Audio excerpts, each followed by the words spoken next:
राहुल गांधी की निष्ठा भारत के प्रति नहीं। मदन राठौड़ आरएसएस राष्ट्रीय चरित्र वाला संगठन। कांग्रेस नेताओं को शाखाओं में आने का आमंत्रण जयपुर 16 जनवरी 2025। भाजपा प्रदेश अध्यक्ष मदन राठौड़ ने राहुल गांधी के बयान पर पलटवार करते हुए कहा कि उन लेकिन अलग अलग मत लेना, सब एक साथ ले लो। हाँ सारे सवाल एक साथ। मतलब राहुल गांधी ने एक बयान दिया है कि इंडियन स्टेट से हम लड़ाई कर रहे हैं, आरएसएस ने सभी सरकारी संस्थान पर कब्जा कर रखा है। इसको लेकर क्या प्रतिक्रिया आपकी? देखिए, राहुल गांधी जी या तो शब्द चयन सही नहीं कर पाते और या फिर उनके अंतःकरण में जो भाव हैं वो खुल के बाहर आ गए। वो शुरू से ही हम लोग तो कह रहे हैं कि इनकी निष्ठा भारत के प्रति नहीं है, इनकी निष्ठा कहीं और लगी हुई है। और शपथ उन्होंने भारत की संप्रभुता की रक्षा के लिए शपथ ली है, सांसद बने हैं, नेता प्रतिपक्ष भी हैं, लेकिन वो भारत स्टेट के खिलाफ में बात करते हैं। ये मैं सोचता हूँ कि उनकी राष्ट्रीय गतिविधि में शुमार नहीं है।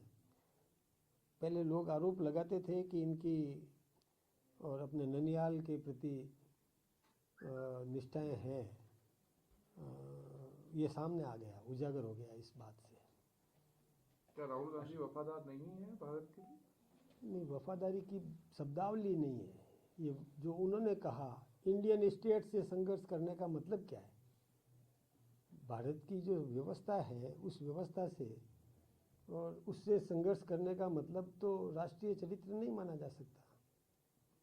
सरकारें आती है, जाती है, बदलती है, चलेगा, लेकिन सरकार सरकार है, देश देश है और इस देश का नेतृत्व और ऐसा है कि जो राष्ट्र को उच्चतम स्तर पर पहुंचाने के लिए प्रयत्नशील है। और कोई भी व्यक्ति राजनीतिक विरोध कर सकता है, राजनीतिक पार्टियों से विरोध करने का और मतलब उनको आज़ादी है, कर सकते हैं वो। लेकिन आज इस देश की व्यवस्था, इस देश के सम्मान की रक्षा, इस देश की सुरक्षा, इस देश का विकास का जिम्मा जिसके हाथ में है और वो ऐसी बात कहे कि इंडियन स्टेट से मेरा संघर्ष है, मैं सोचता हूँ कि ये ठीक बात नहीं है। अशोक गहलोत ने कहा है कि यूजीसी में जो बदलाव किया जा रहा है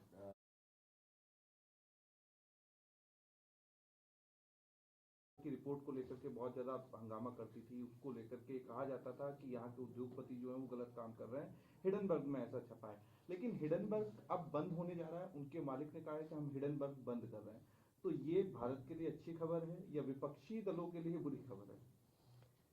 देखिए, मैं तो सोचता हूँ कि इसकी समीक्षा करके और अच्छी तरह से समझ लें कोई भी व्यक्ति, तो वो जो निर्णय हो रहा है ठीक है, बंद हो जाए, इसमें क्या है। कई बार ऐसा भी देखने में आया है कि कई बार जब भी हमारी संसद शुरू होती थी तब किसी प्रकार की और ऐसी खबरें चला करती थी और अब वो नहीं चले, प्रोवोक करने का काम नहीं चलेगा तो ज़्यादा ठीक है। विदेशी टूल किट थी, क्योंकि विदेश में छपी हुई एक खबर, उसको यहाँ एजेंडा बनाया जाता था राहुल गांधी की तरफ से, कांग्रेस की तरफ से, और उसको सदन में बाकायदा उस पर मुद्दा बना करके संसद को नहीं चलने दिया जाता था। तो और भारतीय अर्थव्यवस्था पर सबसे ज़्यादा नुकसान पहुंचाने का काम भी हिडनबर्ग ने किया। शेयर मार्केट कई बार अप एंड डाउन हुए उसकी वजह से। ये बात बिल्कुल सही है कि जब भी संसद का सत्र प्रारंभ होने लगता था और उससे कुछ दिन पहले ये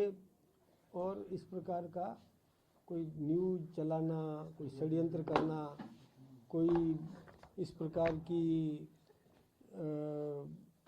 सनसनीखेज खबरें प्रसारित करने का काम करते थे, जिससे कि एजेंडा बदल जाए, प्रभावित हो जाए, लोकसभा और राज्यसभा में हंगामा हो और विपक्ष उसका फ़ायदा उठा करके और उत्साहित हो जाए और सरकार अपना काम नहीं कर सके। इस प्रकार का षड्यंत्र चलता रहता था और ये हमारी संसद में भी उजागर हुआ।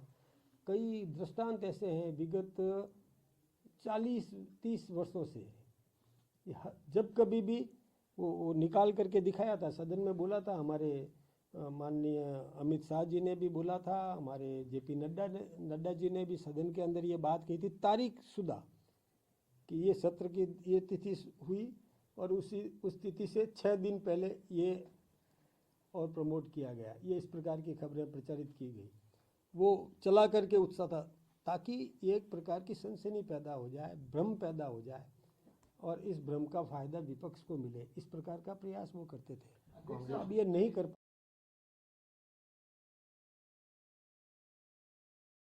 हैं। प्लेसेस ऑफ वर्शिप एक्ट के समर्थन में आज कांग्रेस ने सुप्रीम कोर्ट में याचिका लगा दी है। देखिए, कांग्रेस क्या करती है उसको आज़ादी है, कुछ भी करे, लेकिन मेरा ये कहना है कि कांग्रेस कोई भी काम करे उसमें देश का अहित नहीं करे, देश का नुकसान जिससे होता है, भारत की छवि खराब होती है, ऐसा काम नहीं करे। भारत की छवि दुनिया, देखिए हम आपस में भले लड़े कुछ भी हो, लेकिन जहाँ देश का मामला आता है, दूसरे देश और अन्य देशों की तुलना होती है, तो उसमें भारत श्रेष्ठ है, ये सबको मानना ही पड़ेगा। हमारी शासन व्यवस्था श्रेष्ठ है, ये मानना पड़ेगा। और कांग्रेस के जो वर्तमान नेता है, मैं उनसे भी कहना चाहूँगा कि वो अपनी दादी से तो सीख ले। वो भी ऐसा, मतलब उन्होंने कभी भी, जैसे 1-2 दृष्टांत ऐसे हैं कि हिंदुस्तान में उनको गिरफ्तार किया गया था जीप घोटाले में, और जब गिरफ्तार हो गई और बाद में जब जमानत पर छूटी, तो जब वो विदेश गई तो विदेशियों ने, मीडिया ने भी उनसे पूछा, तब उन्होंने कहा कि नहीं, भारत की बात मैं भारत में करूँगी। तो ये कम से कम राहुल गांधी को सीख लेना चाहिए था। नहीं सर, ये धर्मस्थल कानून में ना, जो उन्होंने कांग्रेस के जमाने में कानून बना था कि जो चीज जैसी है वैसी ही रहेगी, इसको खत्म करने को लेकर लगातार मांग उठी थी। ऐसा नहीं होना चाहिए, जो मूलभूत जो पहले शुरुआत में दौर में थी वैसी हो जानी चाहिए, जांच हो जानी चाहिए। कांग्रेस ने कहा कि प्लेसेस ऑफ वर्शिप एक्ट बने रहना चाहिए, नहीं किया 1991 में जो प्लेसेस ऑफ वर्शिप एक्ट था वो बनाया था। वो कह रहे हैं कि जो 1947 वाली स्थिति है उसके लिए डिमांड की जा रही है, वो नहीं होनी चाहिए। यानी पहले जैसी स्थिति थी